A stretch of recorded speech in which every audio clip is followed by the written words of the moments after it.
Assalamualaikum warahmatullahi wabarakatuh. Halo, selamat sore Motovlog Sumatera Barat. Ya, sekarang kita berada di Kuranji ya. Tepatnya di tikungan Kelok namanya. Dan ini ada kemarin cerita di sini bahwa adanya pembunuhan perampokan ya. Perampokan yang disertai pembunuhan di Belimbing ini.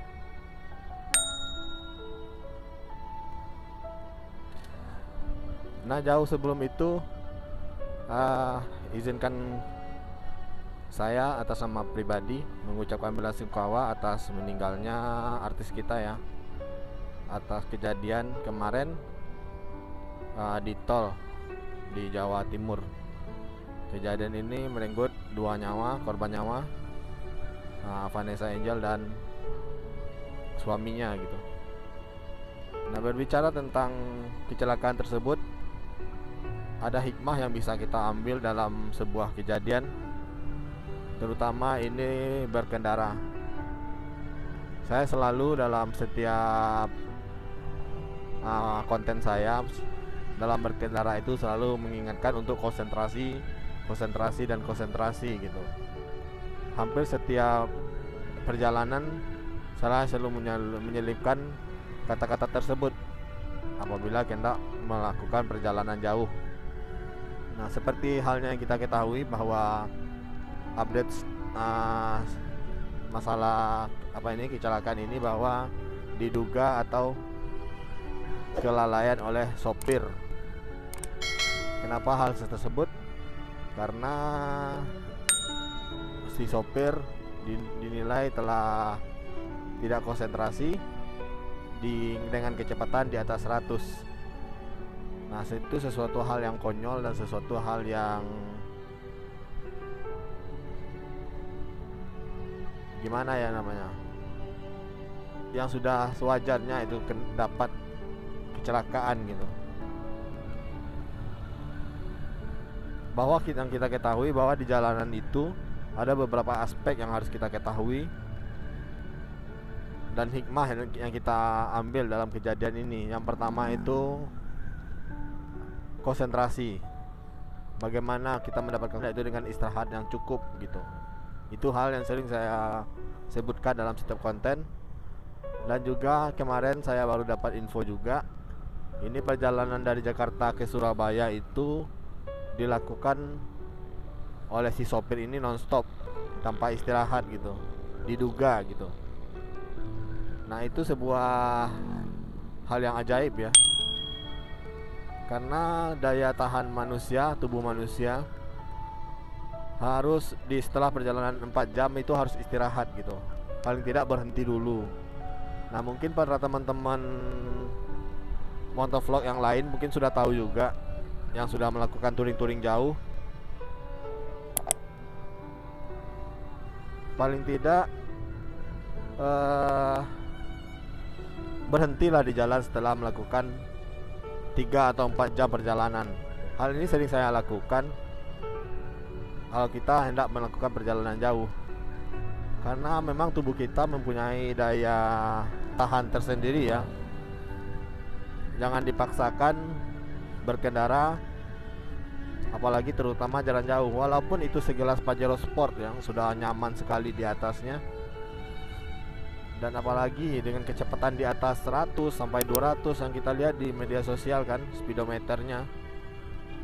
Nah, itu ya pasti yang pertama itu konsentrasi. Kalau udah buyar tuh langsung, ya nggak hal mustahil hal ini bisa terjadi. Nah, lihat seperti ini, kena lah sama orang sini kalau ini.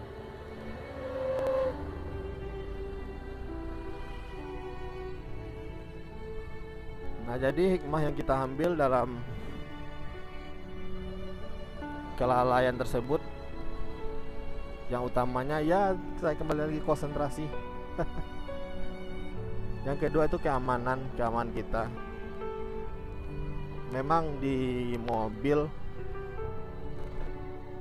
untuk seatbelt biasanya dilakukan oleh orang, biasanya sih di cuman sopir dan co-driver ya, atau sebelah sopir.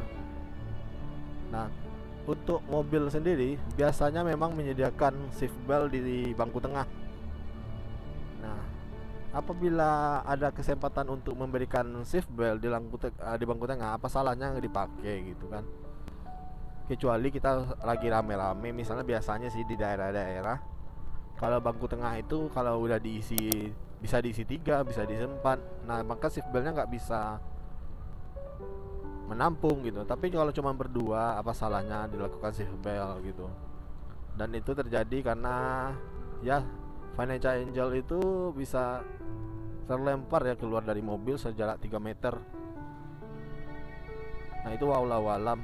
Di luar kita bicara tentang nasib atau ajal gitu. Nah, memang ya kejadian tersebut bisa memberikan kita teguran bagi kita yang sudah lalai ya di dalam perjalanan. Maka sebaiknya kalau dalam perjalanan, yang pertama itu perhatikan kondisi mobil, layak atau enggak layak jalannya atau gimana kekurangannya. Kita harus apa ya namanya ya, menguasai mobil gitu. Walaupun kendaraan itu kadang-kadang remnya nggak pakem, nah kita udah tahu gitu, paling nggak tahu gitu. Jangan-jangan asal-asalan main-main maju aja, bawa-bawa aja gitu. Sekarang kita tidak memahami kondisi mobil tersebut. Nah, yang kedua, banyak istirahat, banyak tidur, dan konsentrasilah di jalan gitu. Yang ketiga itu utamakan keselamatan. Istirahatlah apabila sudah melewati 3 jam atau 4 jam perjalanan jauh. Ya paling tidak kan istirahat untuk makan atau istirahat untuk sholat di jalan, apa salahnya berhenti.